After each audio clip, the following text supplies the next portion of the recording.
Hello दोस्तों, PS the professional में आपका स्वागत है। दोस्तों, AIBEA की तरफ से अब रिसेंटली एक नया सर्कुलर इशू हुआ है। पुराने सभी सर्कुलर जैसे आपको पता है हम आपको इन्फॉर्म कर चुके हैं। गवर्नमेंट ऑफ इंडिया का जो अप्रूवल आया था वो IBA ने जो बैंकों को इन्फॉर्म किया था वो AIBEA ने भी अपना सर्कुलर निकाला था पहले अलग से इम्प्लीमेंटेशन के लिए। अगेन उन्होंने एक नया सर्कुलर निकाला है जिसमें उन्होंने लेवी के बारे में तो रिमाइंड कराया ही है और बहुत सी इंपॉर्टेंट चीज़ें भी बताई हैं जो आपके लिए जानना ज़रूरी है, क्योंकि इसमें इन्होंने सैलरी कैलकुलेशन, स्टैग्नेशन इंक्रीमेंट जिनके लगने हैं उसके बारे में कुछ ऐसी जानकारी दी है जिनके बारे में आपके लिए जानना बहुत ज़रूरी है। बहुत ही इंपॉर्टेंट ये कुछ बातें हैं, तो प्लीज़ वीडियो को एंड तक ज़रूर देखिएगा। आइए डिटेल में मैं आपको इसके बारे में बताती हूँ। ये देखिए, सबसे पहले तो इन्होंने बताया है इम्प्लीमेंटेशन ऑफ 11 BPS, यानी कि इन्हें बहुत खुशी हो रही है इन्फॉर्म करते हुए कि गवर्नमेंट ऑफ इंडिया अप्रूवल दे चुकी है 11 बाइपार्टाइट सेटलमेंट को इम्प्लीमेंट करने के लिए। और ये जो कैलकुलेशन होगी, क्योंकि पेंशनर को भी उनकी पेंशन रिवाइज मिलेगी, सारी कैलकुलेशन नवंबर 2017 से होगी बेस्ड ऑन न्यू बेसिक पे एंड DA। ये न्यू बेसिक पे और DA के हिसाब से जो है सैलरी भी कैलकुलेट होना स्टार्ट हो जाएगी।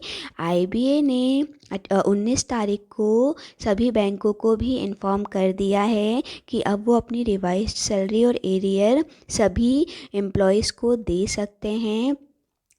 इसीलिए उसके बाद इन्होंने बैंक से रिक्वेस्ट की है कि अब इस चीज़ इनको इम्प्लीमेंट कर दिया जाए।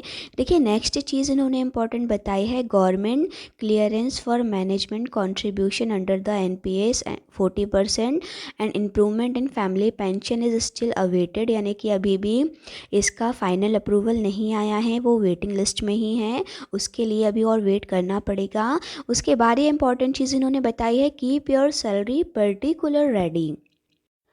इन्होंने बताया है, ये कंफर्म कर दिया है कि अब जो HR डिपार्टमेंट है वो HRMS में जो है सैलरी एंड एरियर को अपडेट करने लगा है 1 नवंबर 2017 से जो एप्लीकेबल होगा।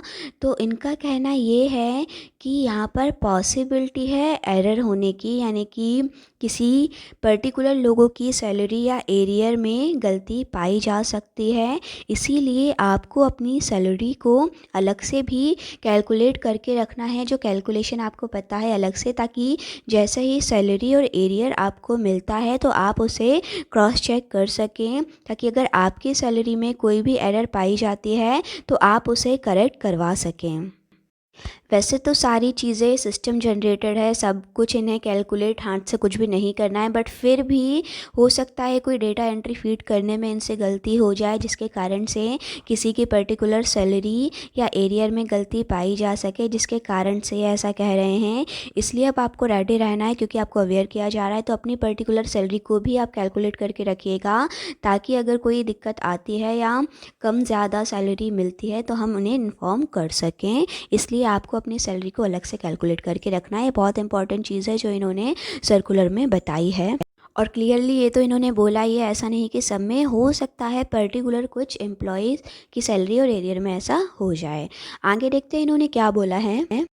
साथ ही इन्होंने बोला है जिसका स्टैग्नेशन इंक्रीमेंट लगना है वो भी अपनी डिटेल जो है यहाँ पर पहले से ही कैलकुलेट कर लें, क्योंकि अब जो टाइमिंग है वो कम कर दिया गया है। 3 साल से 2 साल के इंटरवल में अब जो है स्टैग्नेशन इंक्रीमेंट लगेगा, तो उसमें भी कुछ गलतियाँ पाई जा सकती हैं। हो सकता है जिसका लगना हो उनका ना लग पाए एक एक्स्ट्रा स्टैग्नेशन इंक्रीमेंट, तो आपको भी आपका जब भी 20th स्टेज पूरी हुई थी उसके अकॉर्डिंग अपना जो है कैलकुलेट करके रखना है कि कितने स्टैग्नेशन इंक्रीमेंट के लिए आप एलिजिबल हैं, ताकि अगर उसमें कोई भी गलती होती है तो आप इन्हें इन्फॉर्म कर सकें, जिसके लिए इन्होंने चार्ट दिया हुआ है। आप इस चार्ट का यूज़ कीजिए।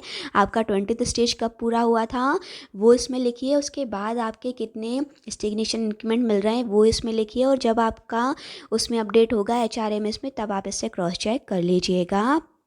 इसके अलावा इन्होंने बाद में कैलकुलेशन ऑफ लेवी कंट्रीब्यूशन के बारे में बोला है, जो इनके लिए सबसे इम्पॉर्टेंट है। तो ये देख लीजिए, क्योंकि यूनियन मेंबर्स के लिए ज़्यादा इम्पॉर्टेंट है।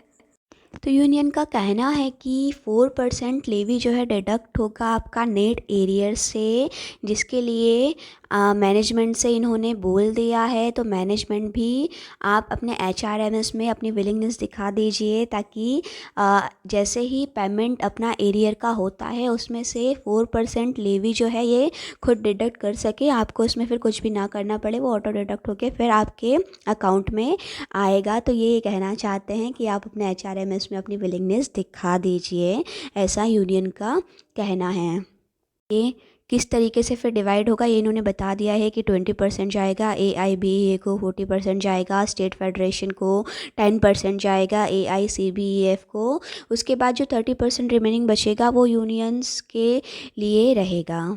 तो ये सारी चीज़ें अब आपको ही बतानी है। जब आप HRMS में मार्क करेंगे तो ही आपका लेवी जो है डिडक्ट होगा, अगर मार्क नहीं करेंगे तो लेवी डिडक्ट नहीं होगा। ये टोटली आपके ऊपर डिपेंड करता है कि आपको क्या डिसीजन लेना है।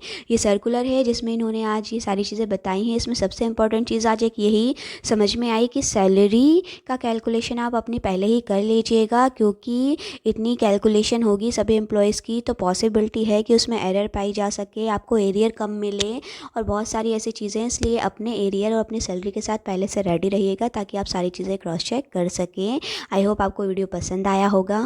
वीडियो पसंद आया हो तो वीडियो को लाइक, चैनल को सब्सक्राइब ज़रूर कीजिएगा पहली बार चैनल पे आए हैं तो, और सभी फ्रेंड्स के साथ शेयर कीजिएगा। Thank you for watching my video.